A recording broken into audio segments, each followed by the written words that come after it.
그래서 한 500년 지나서 만들어지니까 원판이라는 개념이 없고 지금처럼 어떻게 생겨야 된다라는 기준을 딱 정할 수 있는 어떤 조직도 없잖아요. 불교는 그게 없었어요. 불교는 단일 조직이 아니었기 때문에 그 대신에 그래도 뭔가 기준을 우리끼리라도 만들어야 되는 거 아니요? 그러면 30 이상 80종호라고 하는 겁니다. 그거를 결합시키면 상호가 됩니다. 80 이상 80종호. 상호. 그래서 지금까지 쓰는 말이 상호가 좋다.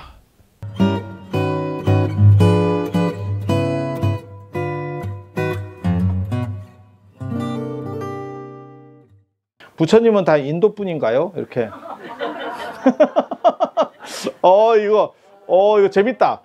나 처음 딱 듣고 무슨 생각했냐면 그냥 인도 분 아니야? 나 이렇게 생각했는데 이분이 물어본 의도가 석가모니 부처님을 얘기하는 게 아니고 제가 사실 예전에 그 에피소드 인도라는 책을 낼 때 그게 이제 우리 작업하고 이런 사람들은 되게 재밌게 작업했거든요.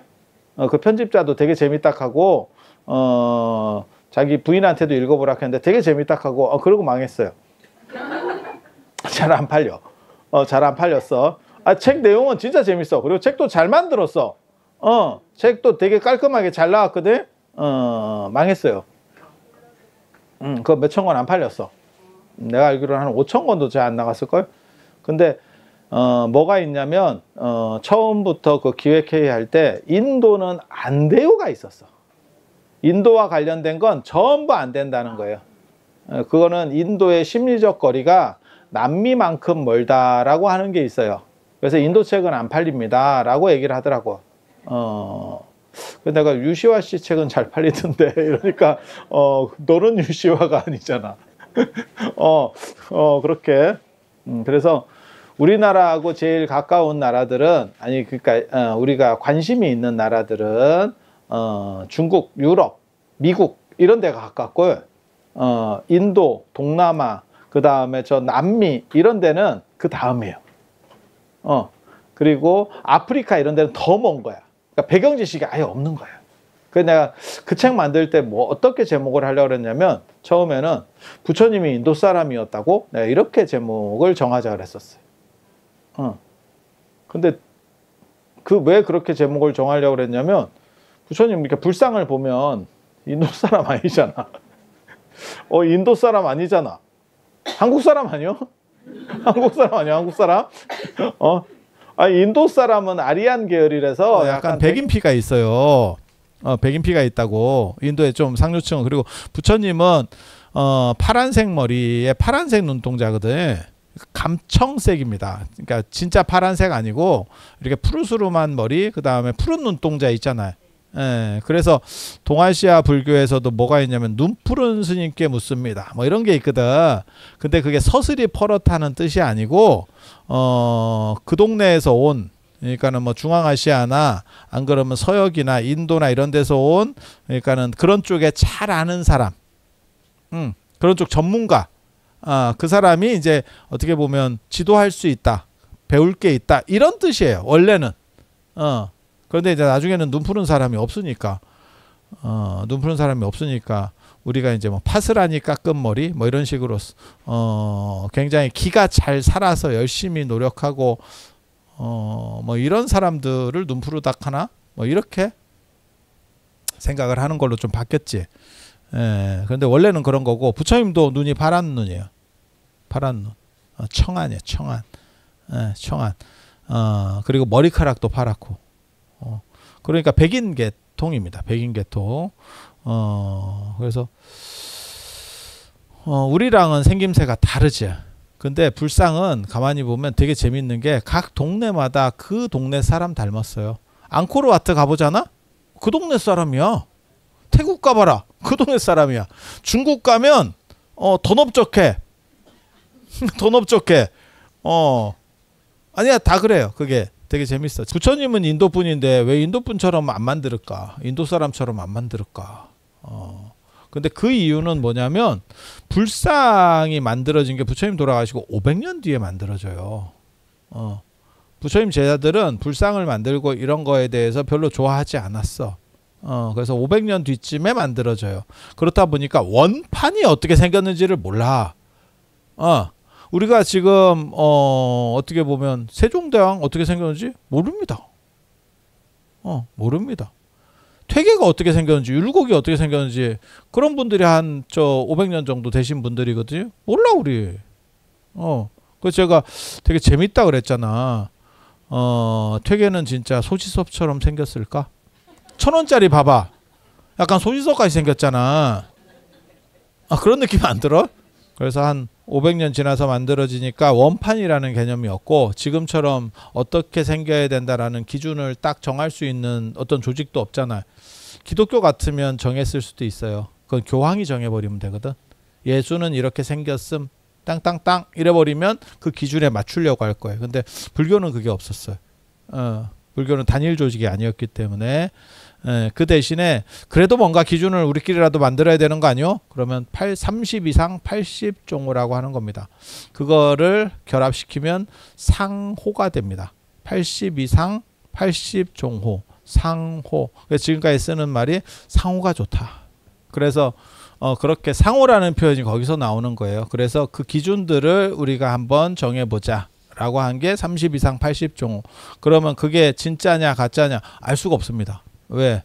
뒤에 덧붙여진 거기 때문에 정확하게 뭐 사람이 예전에 한번 돌아가시면 뭐 막말로 여기서 김유신 장군이 어떻게 생겼는지 네가 알아 내가 알아. 그럼 뭐 어떻게 할 거야? 아니 그렇잖아. 에브리바디 아무도 모르는 거예요. 그거 뭐 어떻게 하겠어. 그래서 불교는 기준이 자체 기준 그게 30 이상 80종호 정도라고 생각하시면 돼. 그런데 그거는 얼굴 생김새를 규정하진 않거든.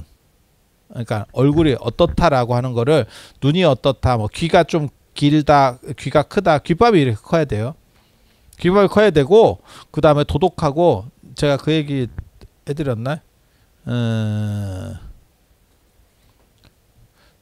그 쓸데없는 소리 우리 어렸을 때 그런 거 많이 있었는데 여러분 들어보셨는지 모르겠다. 코 잘생긴 그지는 있어도 귀 잘생긴 그지는 없다더라. 못 들어봤어요? 못 들어봤으면 지금 들어. 그러니까 코가 잘생겼다는 게 이거 코가 전체 어떻게 보면 중앙이거든. 경부고속도로잖아. 그래서 콧대가 우뚝하고 이게 반듯한 게 어떻게 보면 인상을 많이 결정지어요. 그렇지 않을까?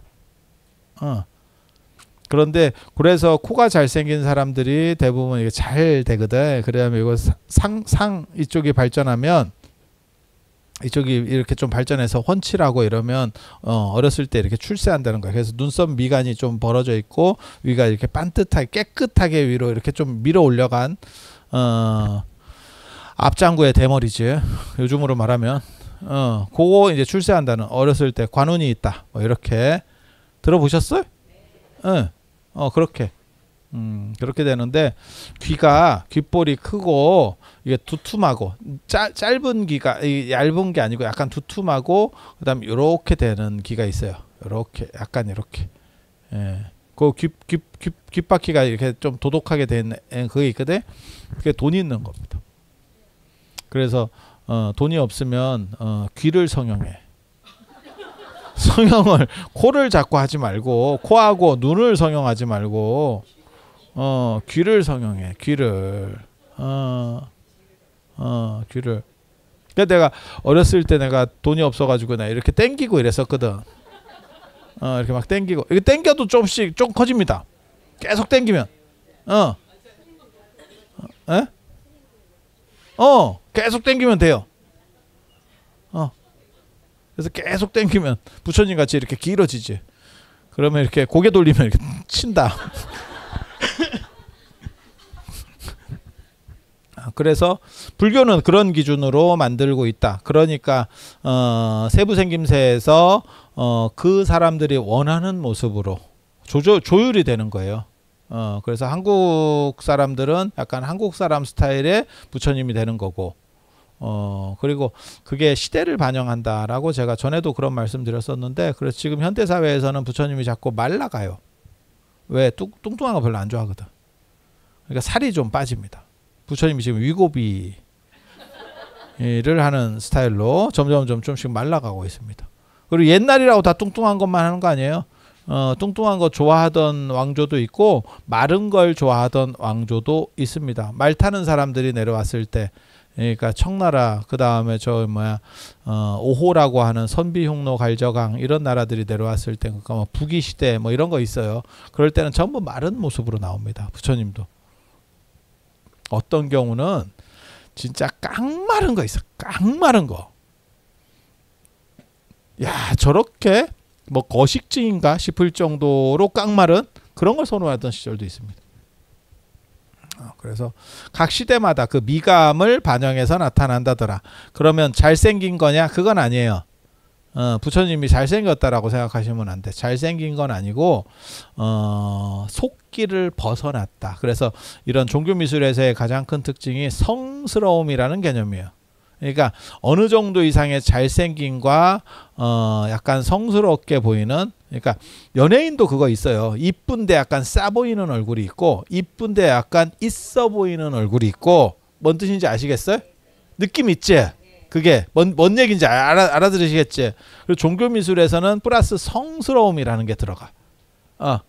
약간 있어 보이는데 그냥 있어 보이는 게 아니고 이렇게 있어 보여야지.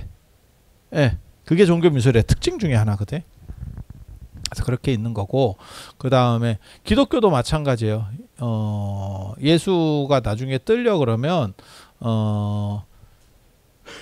로마의 공인이, 기독교 공인이 있어야 살살 예수가 뜨는 거기 때문에 그 전에 이미 다 예수에 대해서는 잊어버렸죠.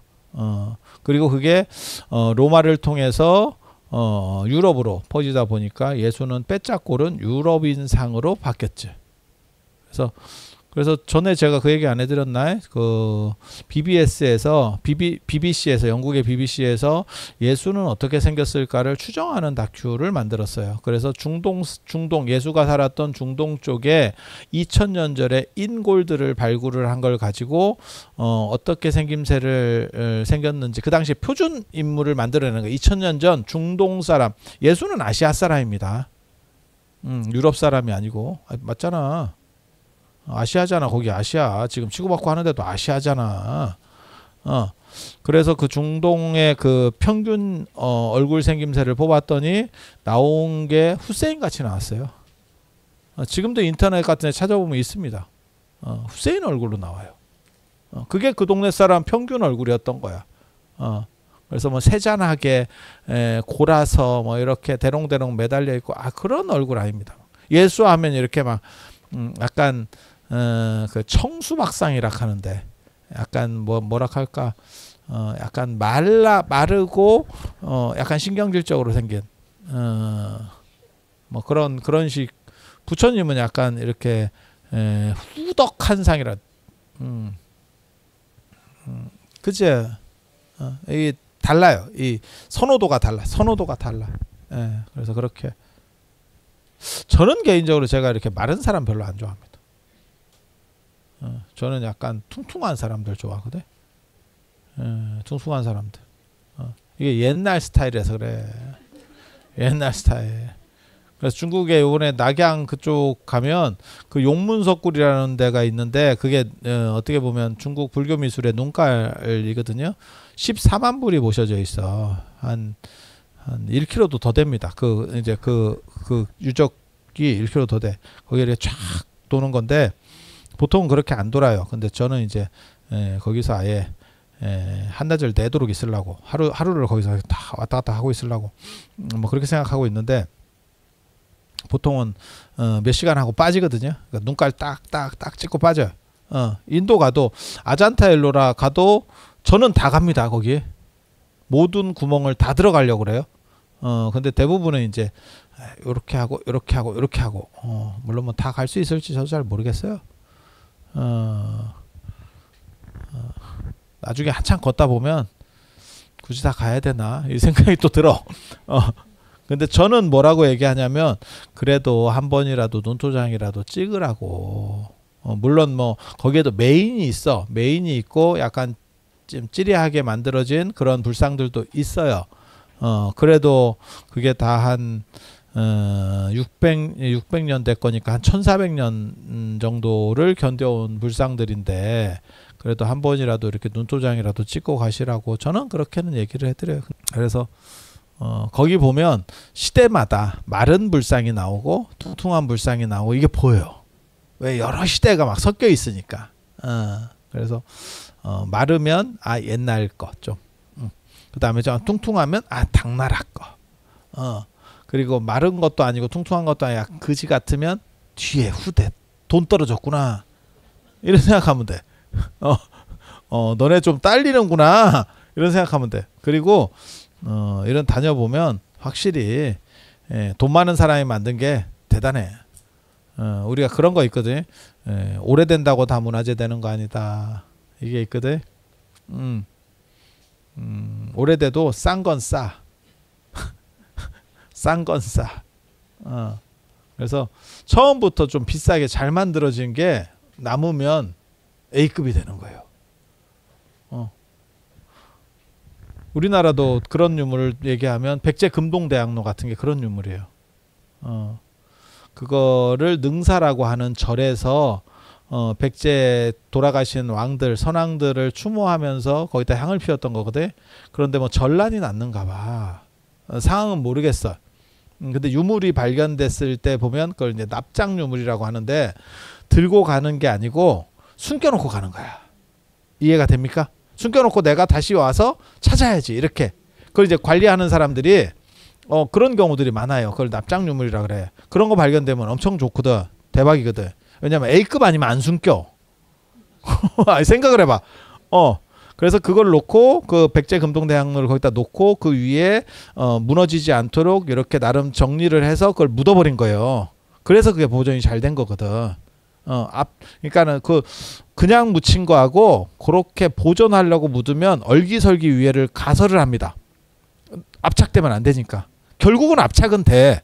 근데 그걸 발굴을 해보면 그 과정에서 이게 요 유물을 지금 보존하려고 이렇게 쉽게 말해서 비닐하우스라도 이렇게 설치를 했는지 안 했는지가 보인다고.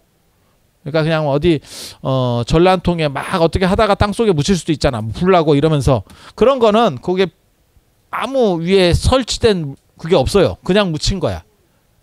그리고 요거는 최대한 덜 힘이 가게 이런 식의 뭔가 이런 거나 나무나 얼기설기 같은 걸 해. 그리고 내가 나중에 이 전란이 끝나거나 위기가 끝나면 다시 돌아와서 그걸 발굴해서 이걸 복구시켜 놔야겠다라고 생각을 했으나 뭔가 사연이 있어서 더 이상 올 수가 없었던 거지.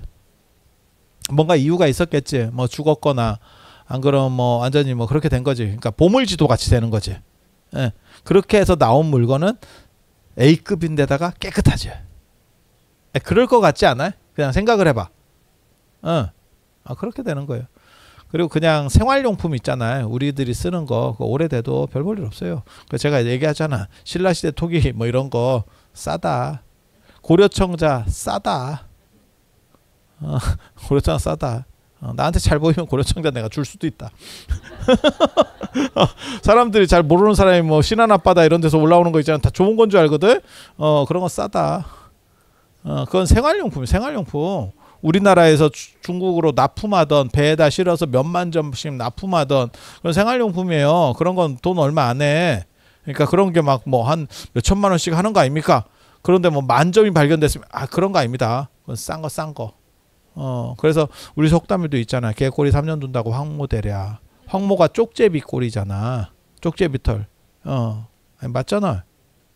그래서 안 될 건 안 돼. 그러면 고려청자나 이런 게 대단하다던데요. 그건 대부분 부장품입니다. 부장품이고 안 쓴 물건이에요. 부장하려고 A급 물건을 만들어서 대부분 깨져 있습니다.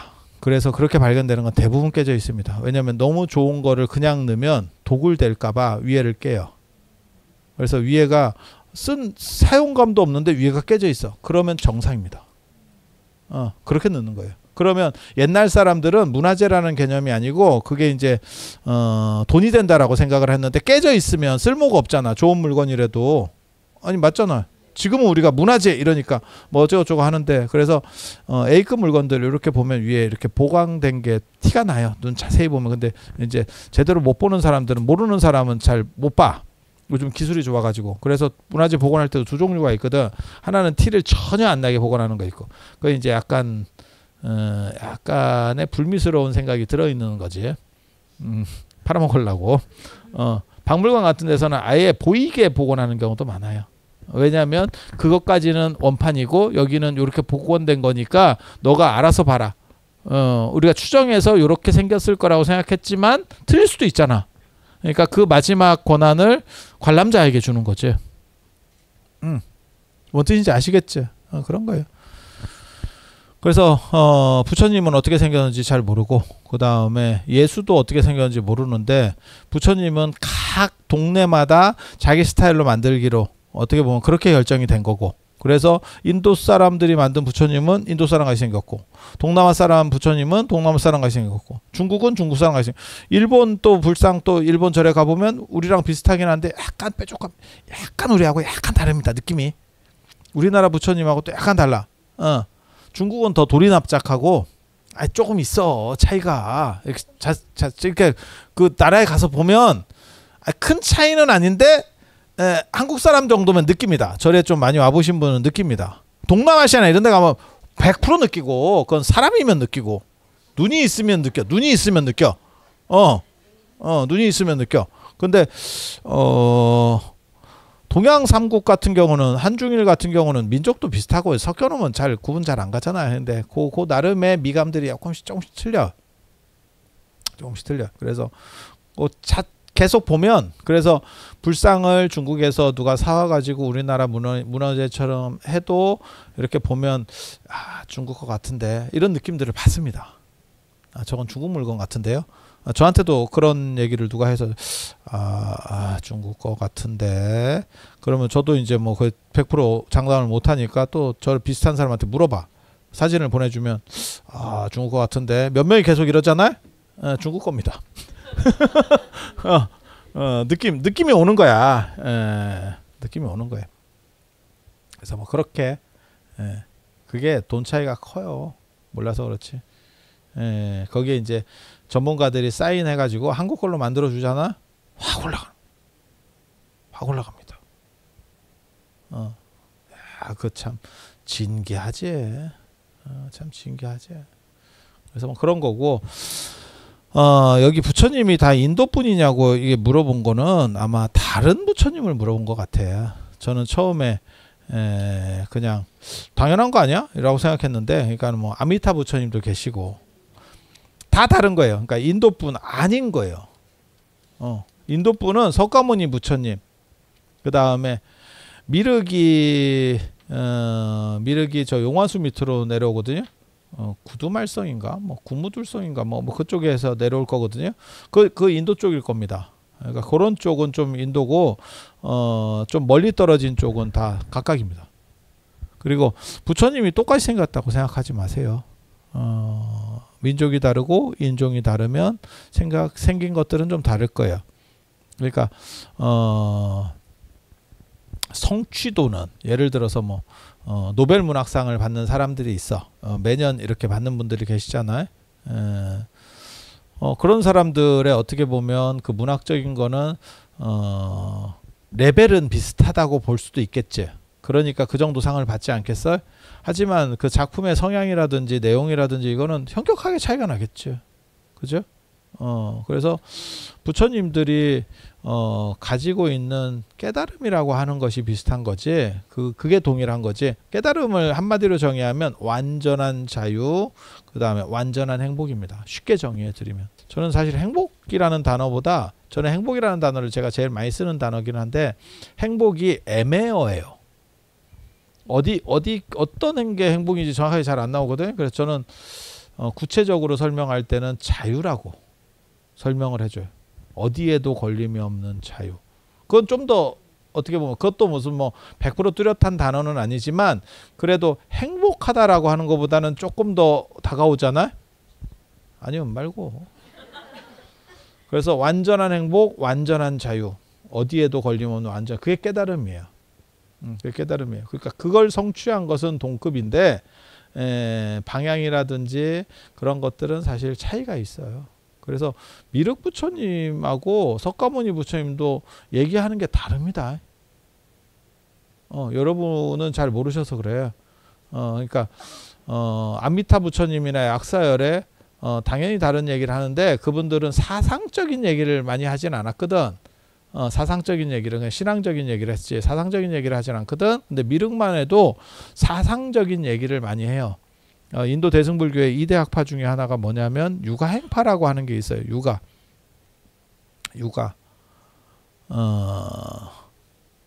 요가예요. 요가행파가 있습니다. 힌두교에도 요가학파가 있고 불교에도 요가학파가 있거든요. 요가가 깨달음 얻는 거예요.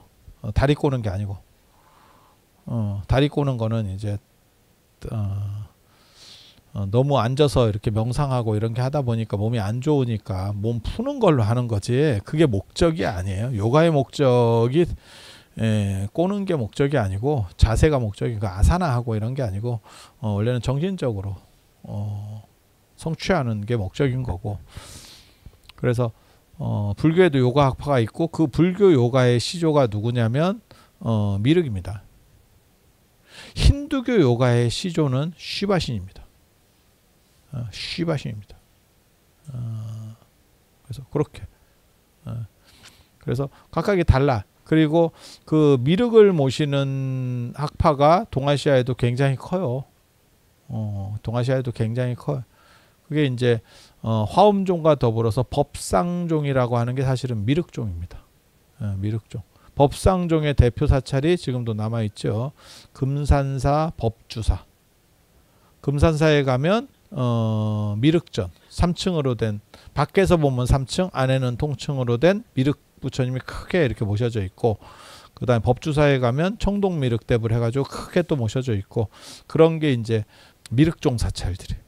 지금은 이제 그런 게 다 없어졌어. 근데 예전에는 그래서 그렇게 그래서 다 인도뿐 아니고요. 한국분도 있고 중국분도 있고 한국에 부처님이라고 타는 분이 있나? 한국에 부처님이라고 불린 사람이 있나? 돌아가시고 나서는 지금 올해가 의상대사 1400주년인데 돌아가시고 나서는 의상대사가 부처님으로 금산보계열의 화신으로 그렇게 됐어요. 그래서 부석사 조사전에 가면 사천왕과 제석범천이 벽화로 그려져 있었어요. 그러니까 탱화에서 보면 사천왕과 제석범천이 이렇게 영산해상도에 나오듯이 벽화로 그려놓은 거예요. 그래서 부처님 모시듯이 해놨구나라는 걸 알 수 있어요. 그리고 기록에도 금산보계열의 화신이다 라고 나와요. 그리고 살았을 때 부처님이라고 이렇게 평가를 받았던 사람은 나홍스님입니다. 고려 말의 나홍스님. 그러니까 죽어서 평가받는 거하고 살아서 평가받는 거하고 약간 달라. 그래서 지금 부처님이라고 불린 분들이 여러 분 있는데 몰라요. 중국에서는 제가 보기에는 공식적으로는 해능스님 밖에는 없는 것 같고 제가 과문해서 다 검토를 못한 수도 있어요. 그리고 저런 진묵 이런 거는 끼면 안 됩니다. 그거는 그냥 사기꾼이에요. 사기꾼. 그런 거는 그냥 쓰레기고요. 어느 정도 레벨이 있는 사람. 현수법장스님, 화엄종의 시조인 법장스님 안 됐습니다. 그런 표현 못 들었습니다. 그리고 신화, 살아서 신격화돼서 신의급에 이른 분이 딱 한 분 있죠. 제가 좋아하는 현장스님. 현장스님. 그래서 그게 신격화돼서 이렇게 엮어진 게 서육입니다. 서육입니다. 근데 그 양반은 신격화가 돼. 신격화가 돼. 우리나라에서는 붓다라고 불린 사람은 그 아까 의상스님은 유적이 뚜렷하게 유물로 뚜렷하게 남아있고 구조가 남아있고 그 다음에 나홍스님. 그리고 나홍스님은 죽어서 신격화되죠. 그래서 증명사마상이라고 지금도 남아있어요. 지공, 나홍, 무학 이렇게 해서 큰 법회하고 뭐 이런 거 할 때 증명사마상으로 지금도 남아있어요. 그러니까 안 죽고 계속 증명해야 돼. 우리가 부르면 뭐 저만식해 그러면 증명청을 하거든. 그래서 지공, 나홍, 무학 이렇게 해서 다 부른다고. 예. 이번에 통도사에 뭐 저거 한다 하는 것 같은데 통도사 삼성각에 뭐 이런 어른들 뭐 이렇게 진영을 뭐 좀 뭐 손을 보고 뭐 이런 거 하는 것 같던데. 근데 원래 삼성각이 그런 분 모셨던 데일 거예요. 저는 그렇게 주장하는 사람이거든. 네.